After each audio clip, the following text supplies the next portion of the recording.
Hey everybody, it's Mad Master here. I'm doing another video today. In this video, I just had this flash of inspiration to do. It's called, Am I Socially Screwed? The Reasons Why Things Are the Way They Are in My Life. Maybe not the, that's not what I'm just gonna say, Am I Socially Screwed? That's not the full title. That's the full title. So I'm just gonna go through something that's happened to me in the last 5 years. So, and this is something that I just want to say, like, I think what happened to me is, well, it could serve as a warning for other people. You attach yourself to one person, a friend, organization, girlfriend, wife, husband, whatever, cult, for many years. It's going to be a little hard to, and difficult to break free of that and develop things. And one of my good friends is actually going through the same thing as I am. And because he was attached, it's like you get in these almost like codependent relationships or friendships. And then you kind of have this person who's more decisive, dare I say more alpha, whatever, in charge of things. And then you kind of, you're not a parasite, but you're like leeching off of like their social status or their friendships and their popularity. And this happened to me for many years with one person. So when we kind of became estranged the last 4 or 5 years, this has created a crisis that is hitting its hardest peak right now in my life. And a lot of it's my fault because I didn't develop in my late teenage years or my teenage years that type of social acuity or that type of social skill to some extent. That's why I went into the manosphere pickup scene, because it's like turbocharging that stuff. As whatever you think of that stuff, that's what a lot of it promises to do. So, and also do other stuff too. So, this whole thing is just hitting me today, and I'm just like, okay, well, I went out Friday night alone to a show. I went, was it Thursday night alone, or no, it was Wednesday night alone it's Monday night, sorry. Monday night alone to a movie. I went alone, I go alone places, and I do have friends, and I do have people I hang out with, but it's very scattershot, they're not interested in the same things as me sometimes. They don't want to go see a movie, this type of movie. But I used to do things with this person all the time. And then they had other friends, and we had this like this circle of friends. I'm still friends with one of the people very well. Talk, several times a week about stuff. I'm not like, it's more about like movies or music or something. And I still talk to one of these people in this circle, but I've been estranged from another person as a result of this, because that's the person I mentioned who visited here, and I was really disappointed he never contacted. He was from the Southwest, I'll just say, of the United States. He lives there now, and he just never, even bothered to look me up or something. It just made me really mad and really resentful. But I think he's all insecure about my former friend, or whatever you want to call it, former friendship or whatever. So it's really it's a crisis, because I had put so much into this one thing, and I just let him. I was so passive. He was the one. And I just remember these things. It's like, he would open the door for everybody. He would do this. He would do the party. He would do this stuff. And I'm just like a total chump, to use pickup terminology. It's like, this guy is the ruler of this stuff. And I'm so chaotic and out of my fucking mind most of the time, in some ways, that I can't have that control or structure.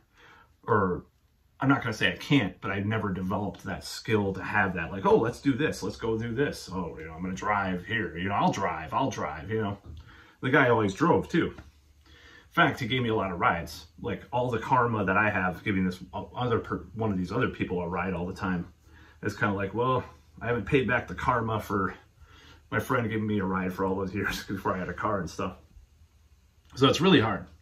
It's really difficult to fathom. Do I want to reconcile with this person? Kind of, but there's a lot of dare I use a buzzword, a modern buzzword, which I'm wont to do a lot of the time because I think they're really annoying and really cringe at this point. Same with cringe. It's cringe. Cringe is cringe. So toxicity was in the way of this friendship. It sounds like I'm talking about like a husband or wife, but that's how close we were, other, you know, not sexually, obviously, but in fact, there was a lot of resentment from me towards his success in that area, which actually led me to a lot of the things I'm into now. I mean, that night I talk about getting into the manosphere stuff, reading the Neil Strauss's The Game the first time, like that was because he got lucky and I was really resentful. So I've just never had that like resolve to organize groups of people or friends to do things and stuff like that. And I need to do that because I haven't. I'm going to try to do that more. Try to ask people, probably try to be assertive, because I have a lot of it's social anxiety too. It's like, oh, well, I'm not going to ask them that, you know.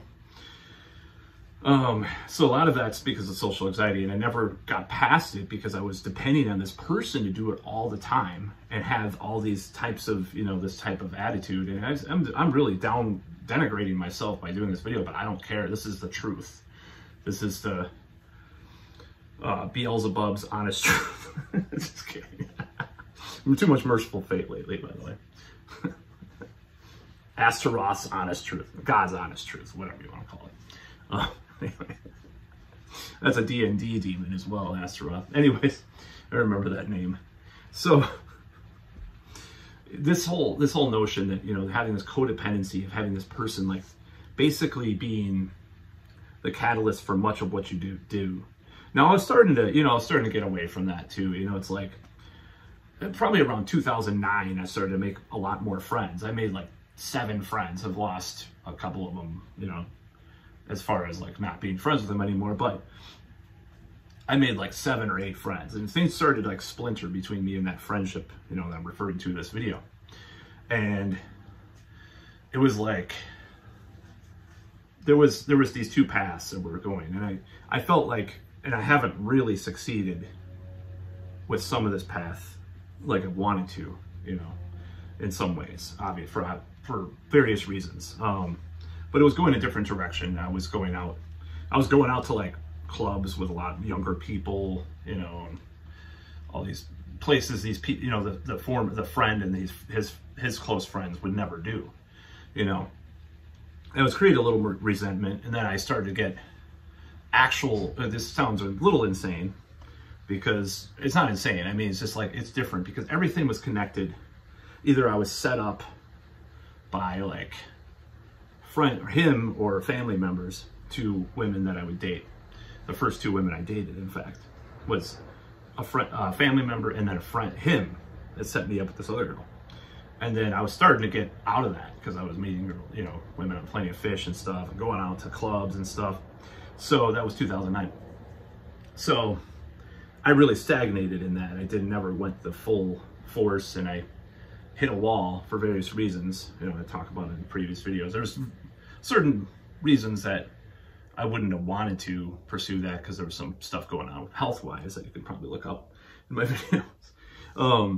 But like, you know, after about 2011, 2012. So, but you know, as far as like our friendship, we've continued to be friends. And then I finally, you know, after a while I got another girlfriend and stuff, and it was kind of intense. And then my whole thing is that I'm trying to carve my own independent path and niche at this later stage in my life. And it's hard. It's harder now because, oh, they have kids, they have to what? A grandkid. Or actually, I don't know anybody with grandkids yet, thank God. They have to babysit. Oh, they can't go to this. Their wife says this. And it's like, oh shit, too little, too late, huh? You know, I have to hang out with younger people, I guess. But it's like, or really weird people. But anyways, sorry, but it's true. So it's like I have to carve this independent path for myself, and it's really tough. It's really hard because, you know, I didn't develop the same way I should have because I've leached onto this person way too much, and I was an asshole too. He was a dick to me. I mean, in many ways. which I'm still reconciling in my head, you know, how much of a dick was he? And then, you know, affects other people. I might tell one of my friends who still talks to me, doesn't just like stuff on Facebook and ignore me when he's in town. One of these people that still talk to, I might tell him the whole scenario here, because it's really like, I do want to be friends with him, but I just have a lot of differences. You know, the person I'm talking about mainly in this video. It's very rough, like, reconciling all this stuff that I feel and just his habits and his way of treating me over the years. Now, I've tried to remain on the positive with him over the years, but, you know, and I did a lot of bad stuff. I was a slob, you know, when I lived with him and stuff, as anybody can attest to. You know, this is like a major improvement. Watch my old videos, you know, in the attic, you know. This is actually a major improvement, to be honest. It was, yeah, I'm doxing my attic was where I lived with him, but, you know, it's like this whole process. And what I'm trying to say, it's like, you can't really, it feels really hard and harsh to, like, get out of this trap. And it is a trap, because it's like, what do I do? You know, oh, I'm also old, so I'm not going to be, the people that are my age, or not old, but, you know, older. So if the people that are my age are not going to be doing the same stuff that I'm interested in, because I never developed enough to, like, go to, I mean, some of them didn't go to college. I'm just going to say the traditional path. Go to college, you know, meet, have a few flings here and there, you know, meet a woman that you really like, get married, get divorced, have a kid with a new girl or whatever. You know, it's like, I didn't do all that. I'm just trapped at this age, like in this perpetual 22-year-old way of doing things. So no wonder you like younger women. No, I'm just kidding. I don't just like younger women, by the way. Like, there is a relative of a friend that I do actually have kind of the hots for. So, and she's not anywhere near what, I mean, she is younger.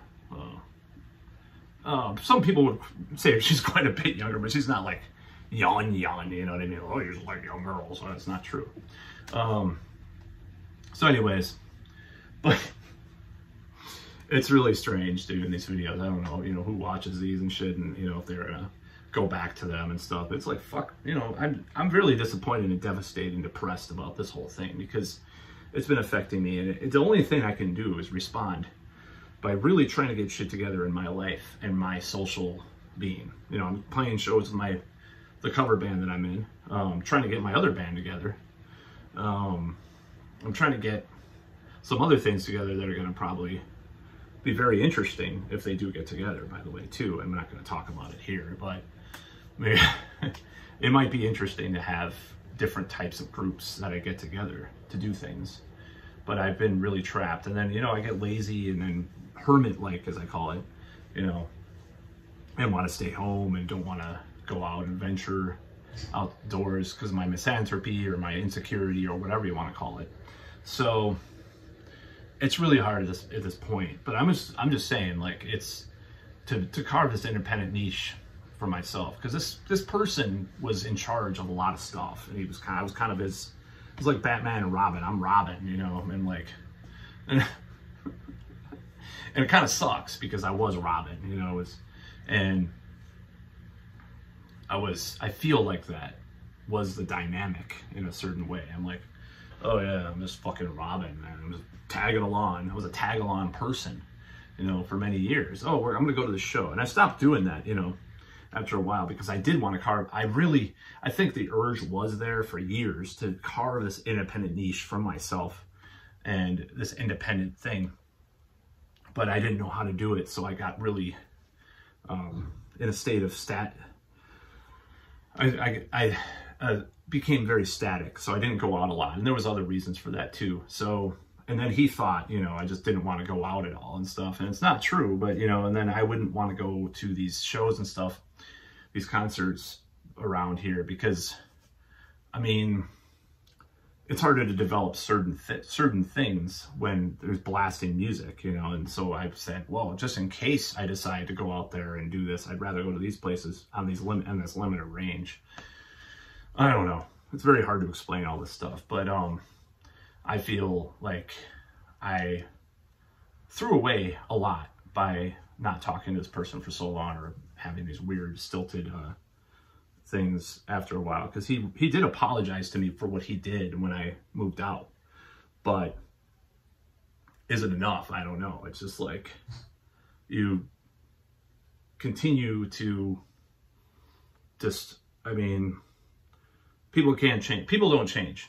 That's the fact, you know?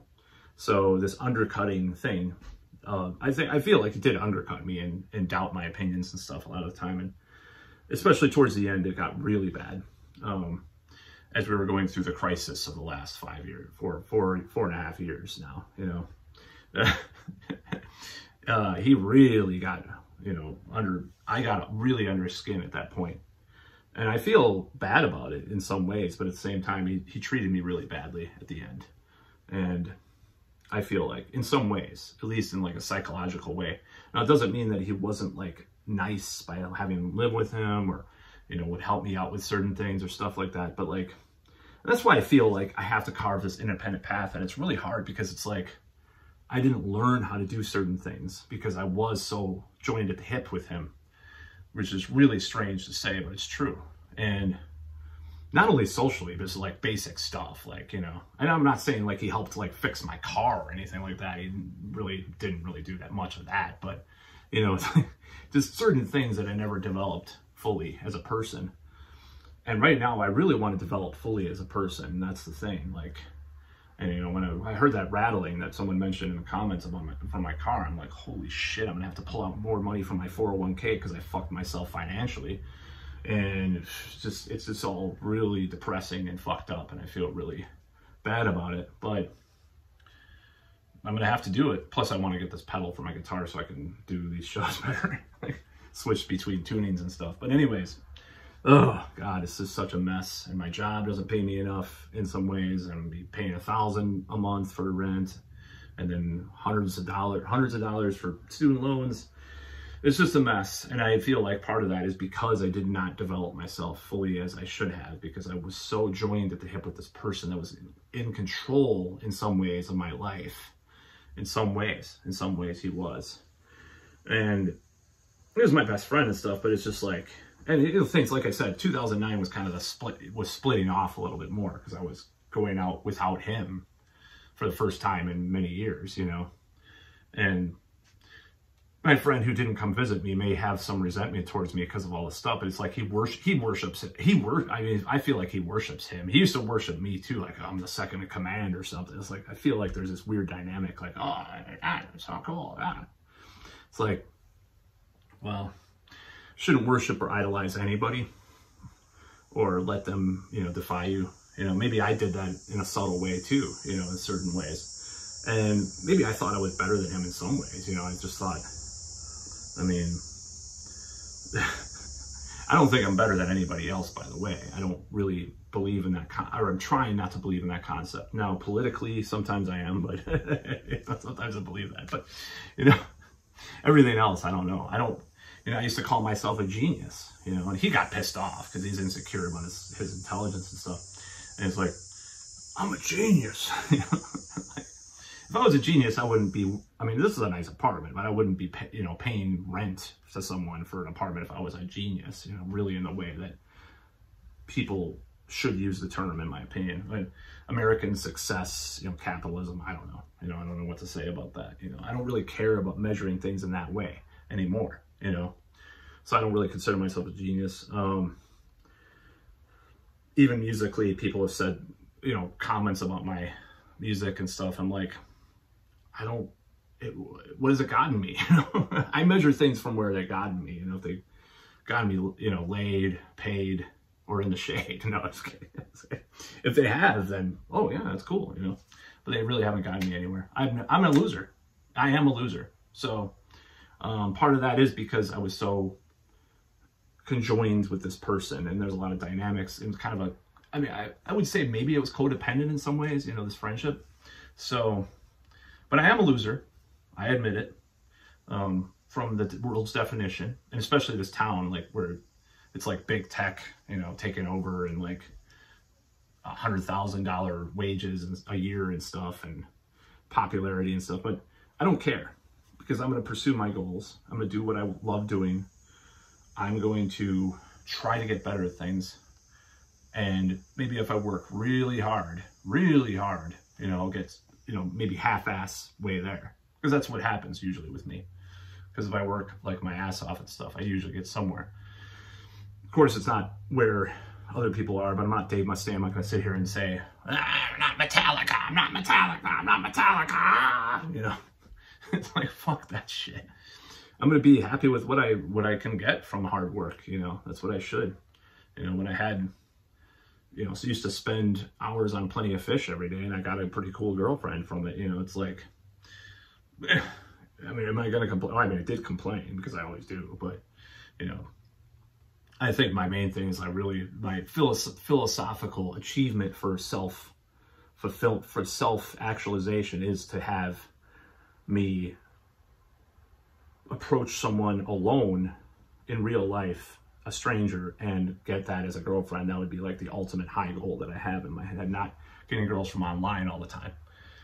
There's a time and place from that, but that's why I stopped doing the apps in part. There's a philosophical difference between what I feel self-actualization should be. So anyways, I'm blabbing. That's about all.